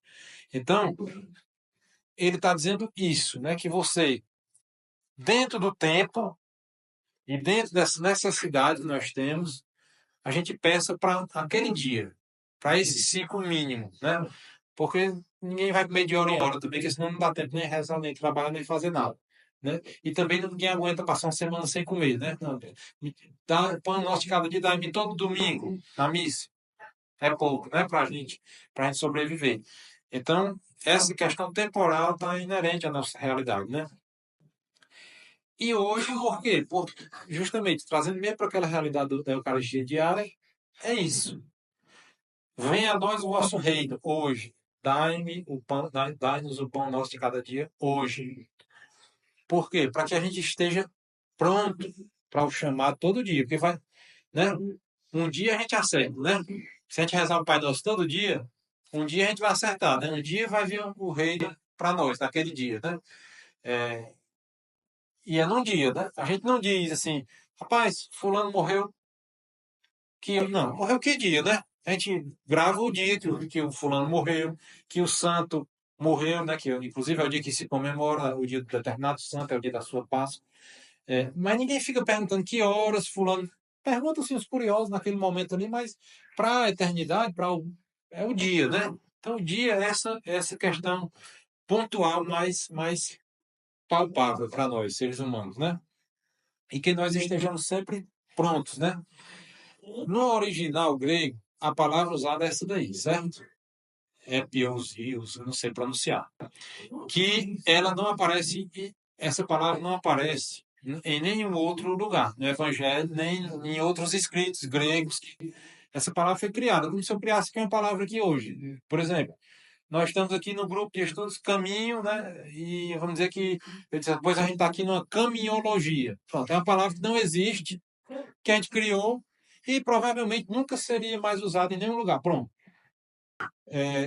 Epi quer dizer alto. E ousios, basicamente, do grego é substância. É um conceito filosófico aí.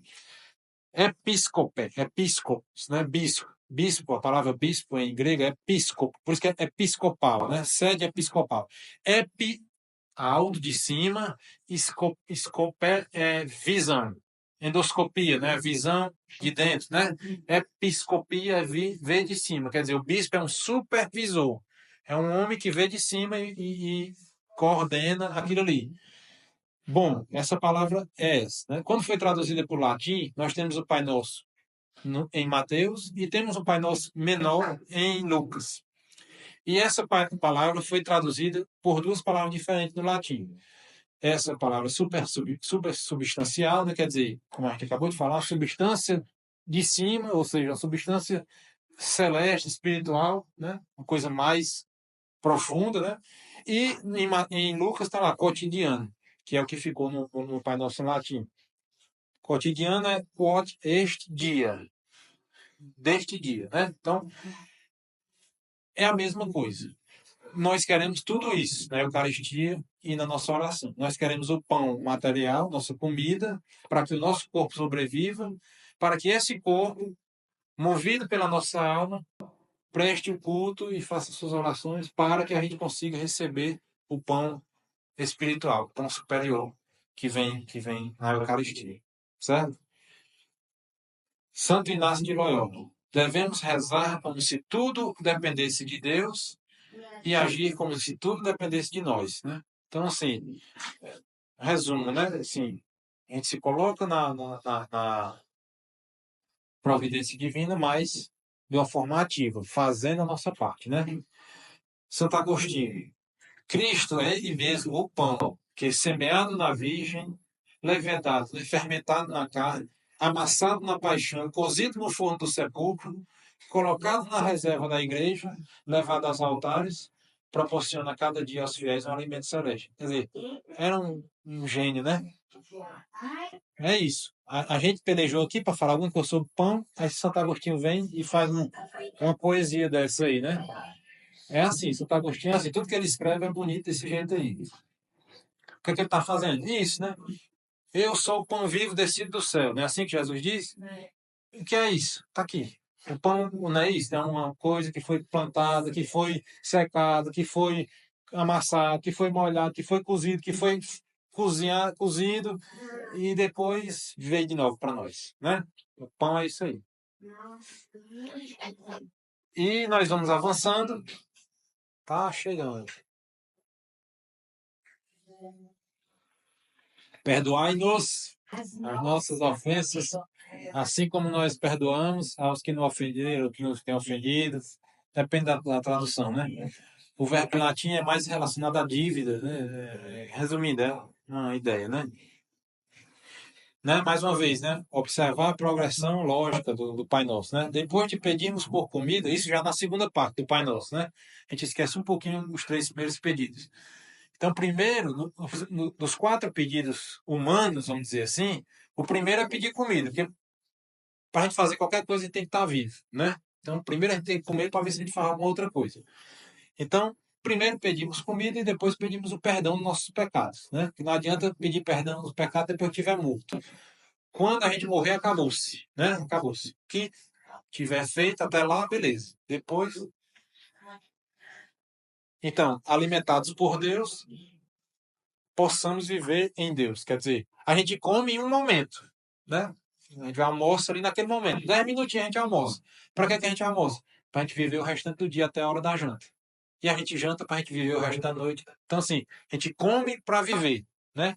Então, alimentados com o pão nosso de cada dia, nós podemos agora viver em Deus. Como é que a gente vive em Deus? Sem pecado, né? Então, a gente ou não peca, não dá, né? Ou pede perdão pelos pecados, para a gente continuar com a nossa graça santificante, ou seja, com a nossa vida eterna, a graça habitando em nós. Isso aí adverte a que todos somos pecadores, né? Quer dizer, se ele manda a gente pedir perdão dos pecados, toda vida que for rezada, quer dizer, então assim, ó, tá vendo? Peça perdão porque vocês todos são pecadores. É mais um reforço, né? E é a única vez que ele coloca uma condição, né? Todos os outros pedidos, ele manda só a gente pedir, né? Deus, Pai nosso que estás no céu, santificado seja o vosso nome. Não é assim, santificado seja o vosso nome se eu rezar todo dia dessa hora. Não é, né? Não tem condição, ele manda só a gente pedir. Mas o pedido do perdão, ele bota uma condição. Perdoai-nos as nossas ofensas se eu der uma resposta. Quer dizer, se eu fizer alguma coisa. Só vai perdoar os meus pecados se eu perdoar a quem pecou contra mim, né? como a gente falou há pouco tempo, né? A Eucaristia perdoa os pecados veniais, quer dizer, durante a missa, naquela hora lá, né, do ato penitencial, do confesso, né? Ali, Deus Todo-Poderoso, perdoa os nossos pecados, né? O padre fala ali, ele está perdoando os nossos pecados veniais, não é assim, Padre Márcio? É. Então a gente sai com nossos pecados veniais perdoados na missa, todas as missas, né?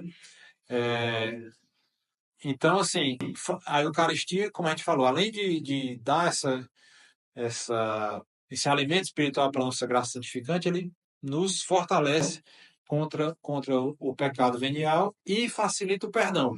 Tem uma citação bem bonita que eu botei aqui do Catecismo, eu achei muito bonita essa frase, que resume essa história aí, certo?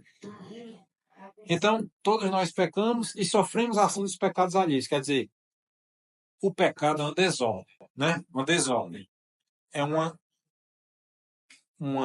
desobediência à vontade de Deus, né? Deus quer que a gente faça assim. Quando a gente desobedece, a gente peca. E isso gera uma desordem no mundo, né? Um adultério, por exemplo, o camarada tem uma relação com outra mulher que não é sua esposa. Isso aí gera, pela nossa fé, um pecado grave. Aquele camarada está morto espiritualmente. Se morrer naquele momento, vai para o inferno. Beleza.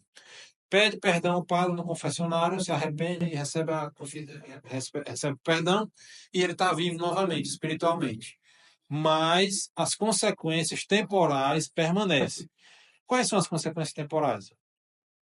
Você atrapalhou a vida de outra mulher, você pode ter gerado um filho que vai nascer de uma forma desordenada, fora de uma família consolidada, vai ser uma criança criada só pela mãe, só Deus sabe como. Você foi injusto com a sua companheira, sua esposa legítima, você foi injusto com seus filhos, você vai gerar desarmonia no seu. E aí não tem fim. Se a gente parar para pensar, não tem fim.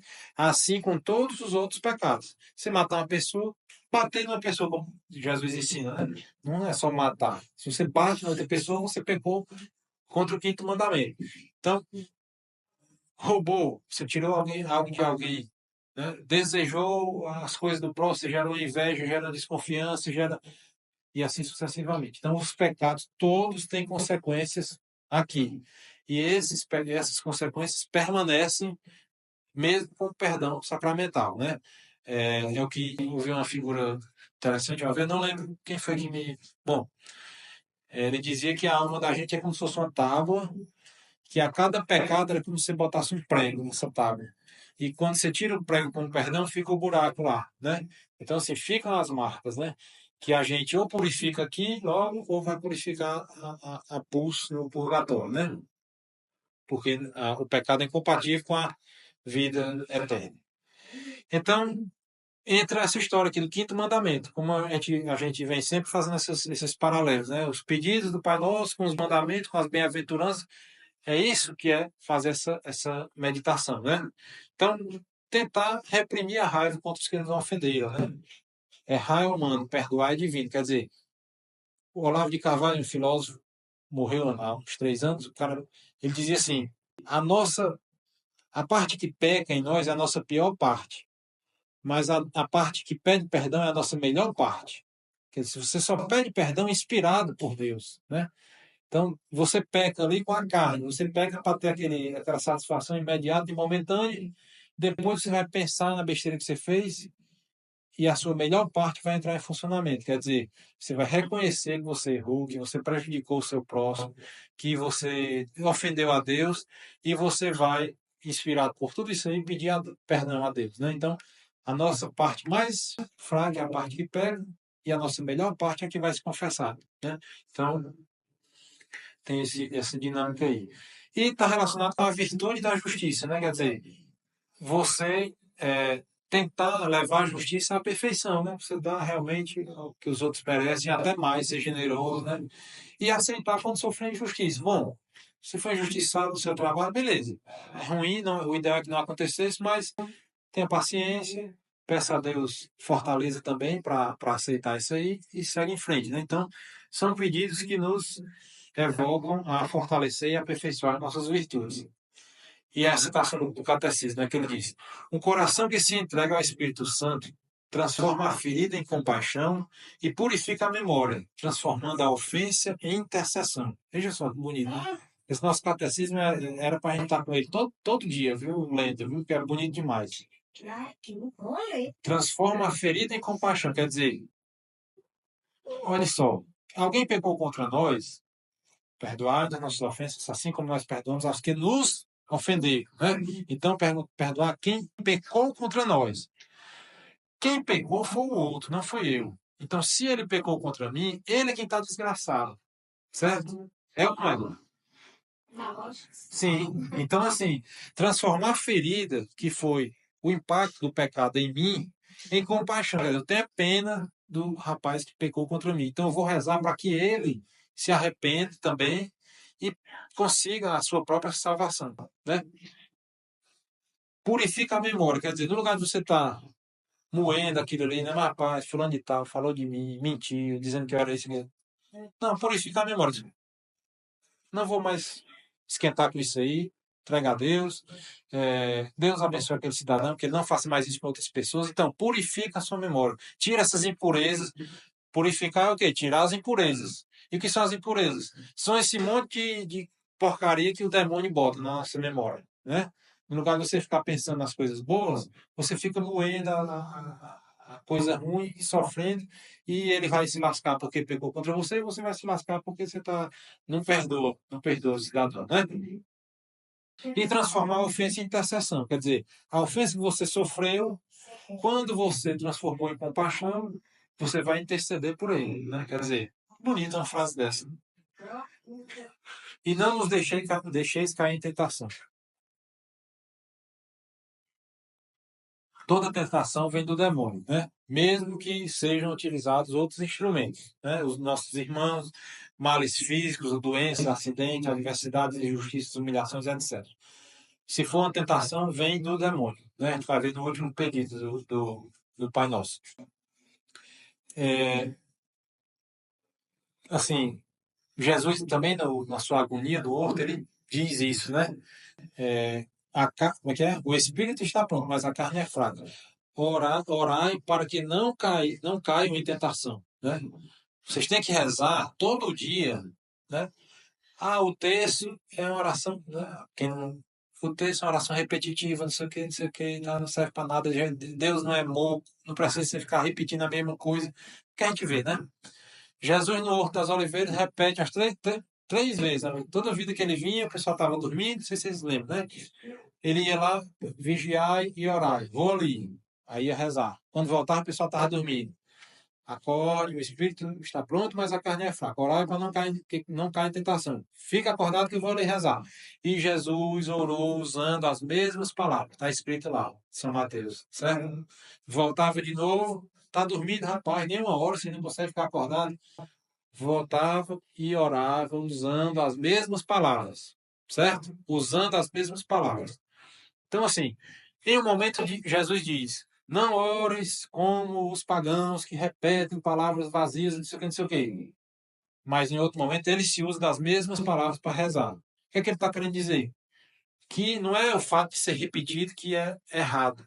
É o fato de ser vazio, você está repetindo sem prestar atenção no que você está dizendo. Que aquilo não significa nada para você. Né? Não é o fato só de ser repetido. O texto são 50 Ave Maria. Quanto das 50 a gente reza prestando atenção?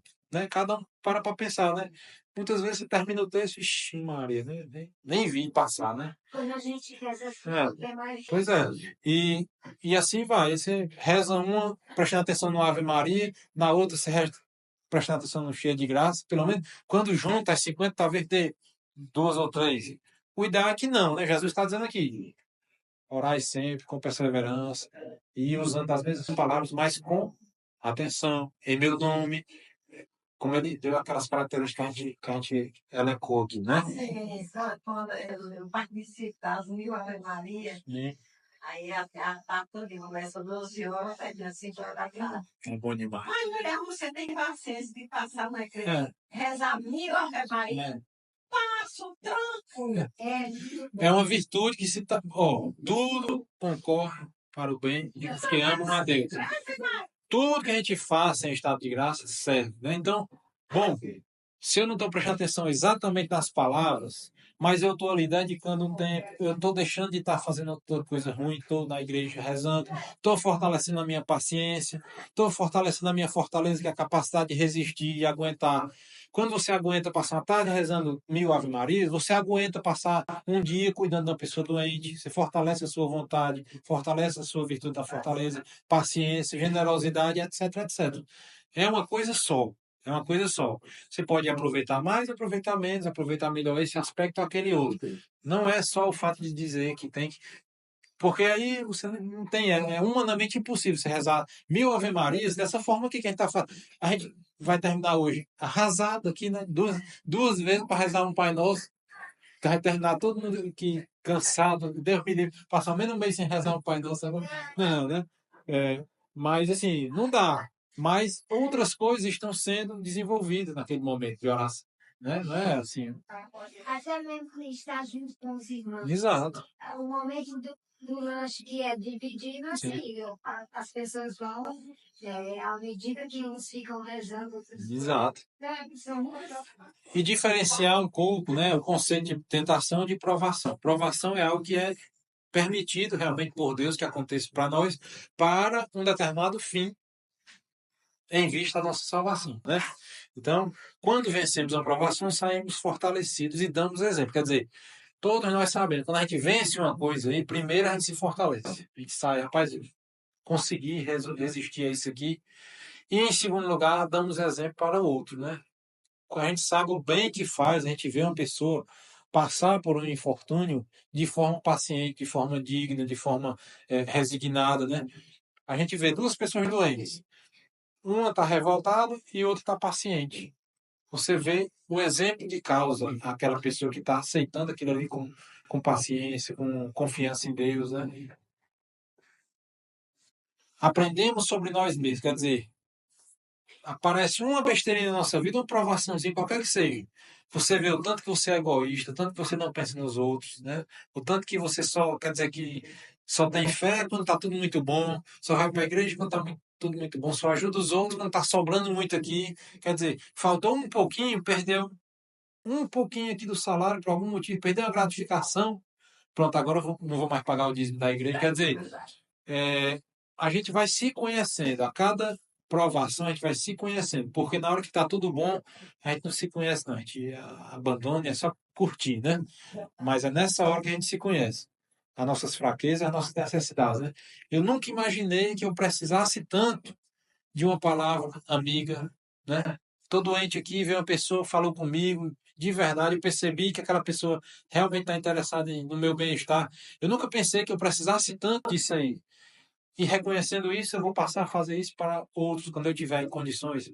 É assim, né? Você vai reconhecendo as suas necessidades e as suas fraquezas, né?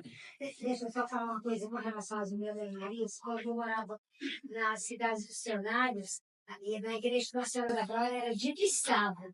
Então eu começava às 7 horas da manhã, tinha as 1000 Ave Marias e ainda encerravam com a Santa Missa. Exato. Quer dizer, além das 1000 Ave Marias, a gente encerrava com a Santa Missa. Durante as provações, nós nos tornamos inclinados a buscar o Pai e conhecer a sua força e generosidade. Quer dizer, a gente está na pior. Quando a gente sai daquela, a gente tem um estalo que eu percebo, ó, Deus agiu aqui na minha vida, né? Então, vou dar mais uma atençãozinha para ele, né? Para o meu bem, não é para ele, que ele não ganha nada com isso, né? E as tentações são úteis, mas não devemos buscá-las, né? Então, assim, agora eu sou cachaceiro, venci a cachaça, então todo dia eu vou no bar só para mostrar que eu não consigo, que eu consigo aguentar. Isso aí, por si só, é um pecado, né? Que é você criar ocasião para o pecado. Então, assim, não é buscá-las, né? Mas quando aparecerem, a gente aceitar com paciência, né? E buscar vencer com a ajuda de Deus. E os ídolos nos causam dependência de tudo que não é de Deus. O que a gente falou? As riquezas, o conforto material, o ar-condicionado queimou, pronto, né? Acabou-se o mundo. O carro, sei lá, pronto, quebrou o ar-condicionado do carro, vou para Fortaleza no calor. Ave Maria, o pior dia da minha vida. Não é assim, né? É assim. Qualquer besteirinha que acontece, pronto. Por quê? Porque a gente se acostumou com aquele. Há 30, sei lá quantos anos atrás, ninguém sabia nem o que era ar-condicionado aqui. Todo mundo dizia, o calor, pronto. E segue a vida, né? Hoje em dia, o calor, Ave Maria, vou morrer, e não sei o quê, e vai se acabar o mundo, e nunca teve um calor desse tamanho, o mundo vai se acabar, está quente demais e vai. Não tem nada disso, né? O calor é o mesmo, né? É, pois é, justamente, a gente se acostuma com esses pequenos confortos, né? Ou grandes mesmo, né? É por isso que a gente vê, né? Os grandes milionários não tem fim, né? Eu não sei quem, o Cristiano Ronaldo tem não sei quantos carros de não sei quantos milhões na garagem dele, né? Não tem fim.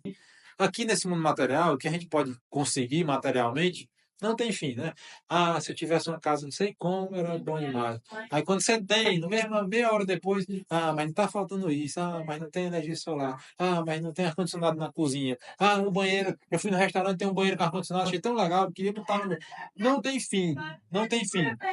Não tem fim. Você pega, ah, iPhone, eu queria tanto um iPhone, não sei o que, quando junto, não sei quanto mil, compra um iPhone, quando chega na mesma hora, ah, mas era melhor se fosse esse grande, que tem um pequeno e tem um grande, que a câmera do outro é melhor. Não tem fim, não tem fim. E tudo isso nos mostra que a gente está sendo, né, desviado de dar a devida atenção a Deus, né? E a virtude da fortaleza, né, que é essa capacidade de resistir aos infortúnios, né, e de empreender grandes empreitadas, dizer assim, né? Então, assim, nunca pensei que a gente ia estar aqui depois de um ano e tanto, mantendo aqui nosso grupo de estudo, tanta gente. Quer dizer, a gente começa pensando numa coisa e a coisa vai crescendo e você vai dando certo, você se anima para fazer outro melhor e você se sente fortalecido para continuar, né? E assim sucessivamente. Nossa vida é assim, né? Mais uma vez, né? Continua a lógica interna do Pai Nosso, desde o começo até o final. Na medida em que aí ele está fazendo a dialética negativa, né? Quer dizer, na medida em que não avançamos rumo ao reino de Deus, não fazemos a vontade dele, não recebemos o pão a cada dia com merecimento e gratidão, não buscamos o perdão, que não perdoamos. Nessa mesma medida, estamos vulneráveis à tentação. Quer dizer, a gente não fez nada que Deus mandou a gente fazer. Então, quando vier a tentação, a gente vai cair na primeiro empurrãozinho. E evitar as negligências. Quer dizer, o que faz? Porque uma dificuldade se torna uma tentação é a nossa capacidade de suportar, a fortaleza, né? Uma vez que falhamos em viver, os outros pedidos da oração do Senhor. Essa citação do Scott Hahn, que é aquele autor que a gente sempre usa aqui. Quer dizer, a gente pode ter ou não ter a capacidade de resistir àquela tentação. Depende. Se a gente vier cumprindo os outros pedidos que estão incluídos no Pai Nosso. Certo? É isso que ele está querendo dizer aqui. E, para concluir, né, mas livrai-nos do mal. Não nos deixeis cair em tentação, mas livrai-nos do mal. Quer dizer, a tentação vem do demônio e o mal, o maligno é o demônio. Quer dizer, ele está dizendo a mesma coisa de duas formas diferentes. Não nos deixeis cair, quer dizer, a mim, não me deixe cair, mas também me livre do mal, certo? Joga o mal para lá e me ajude a não cair quando ele aparecer perto de mim. É a mesma coisa, dizendo por duas formas diferentes. Não nos deixeis cair em tentação, mas, pelo contrário, Jesus, me livre do mal, certo? É essa a dinâmica. Às vezes a gente não para para pensar nessas coisas, certo? Não para, você pensa a vida toda, Pai Nosso. Pois é desse jeito. A gente não para para pensar. E é isso. Em grego, na oração original, tem um artigo definido, quer dizer, daquele que é mau. Tipo, quando Pedro diz lá, quem dizeis que eu sou? Né? Não, uns dizem que é Jeremias, Elias, não sei quem diz mais. E vós, quem dizeis que eu sou? Que eu sou. Pedro diz, tu és o Filho de Deus, o Filho de Deus, não um Filho de Deus. Né? É um artigo definido. No grego tem. Em latim não tem artigo, em grego tem.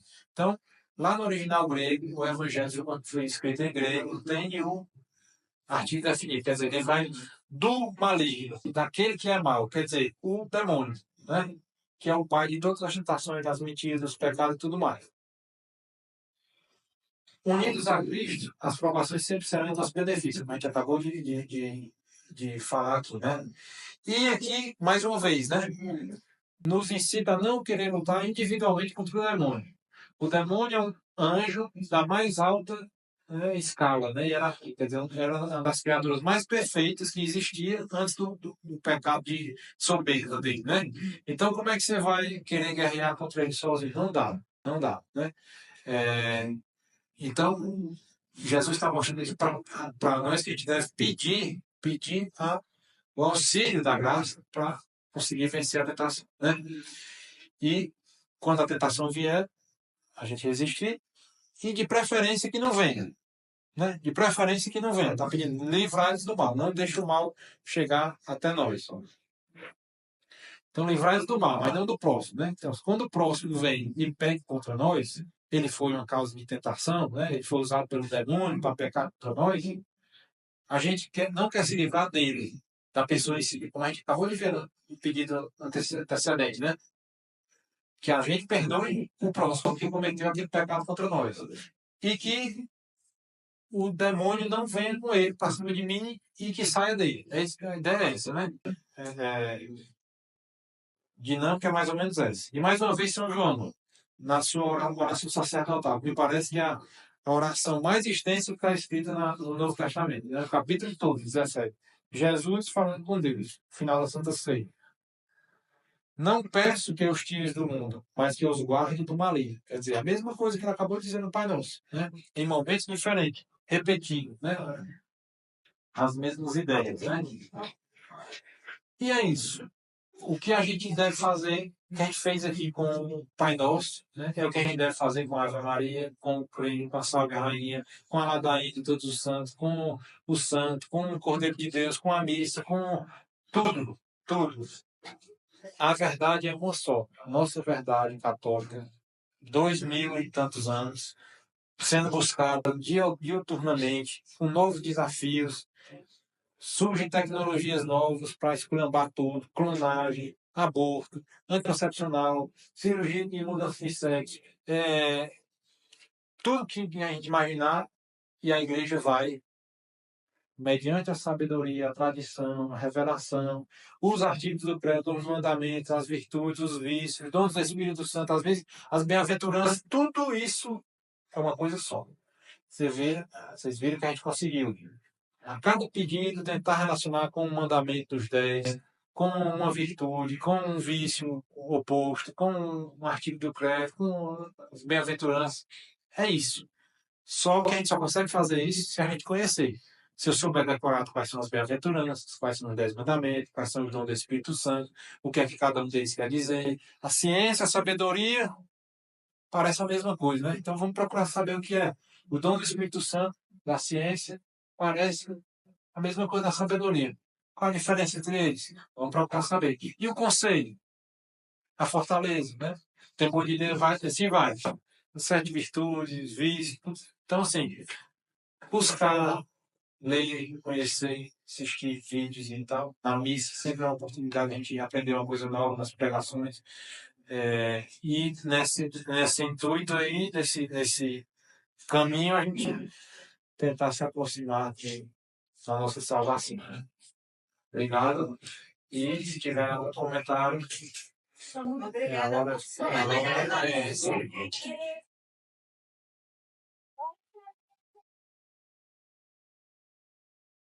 Pode